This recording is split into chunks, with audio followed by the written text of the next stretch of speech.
കാഞ്ഞങ്ങാട് കാറിൽ കടത്തുകയായിരുന്ന MDMA-യുമായി സഹോദരങ്ങളടക്കം 3 പേർ അറസ്റ്റിലായിട്ടുണ്ട്. ബാവാനഗറിലെ സുഹൈലെ സഹോദരങ്ങളായ മുജീബ് റഹ്മാൻ, മുഫീദ് എന്നിവരാണ് പിടിയിലായത്. അരുൺ പാറക്കൽ കാസർഗോഡ് നിന്ന് വിവരങ്ങളുമായി ചേരുന്നു. അരുൺ, വിശദാംശങ്ങൾ എന്താണ്?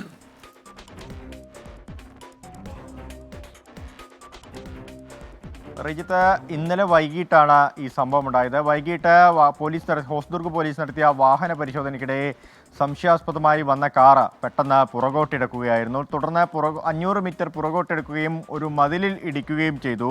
അങ്ങനെ ഈ പ്രതികൾ ഇറങ്ങി രക്ഷപ്പെടാൻ ശ്രമിക്കുന്നതിനിടയിലാണ് SI-മാരായ രാമചന്ദ്രൻ്റെയും PV വരുണിൻ്റെയും നേതൃത്വത്തിലുള്ള സംഘം പ്രതികളെ പിടികൂടിയത്. 3 പേരാണ് പ്രതികളുള്ളത്. 3 പേരും സഹോദരന്മാരാണ്. കാഞ്ഞങ്ങാട് ബാവാനഗറിലെ സുഹൈൽ 26 വയസ്സ്, മുജീബ് റഹ്മാൻ 28 വയസ്സ്, മുഫീദ് 25 വയസ്സ് എന്നിവരാണ് പിടിയിലായിട്ടുള്ളത്.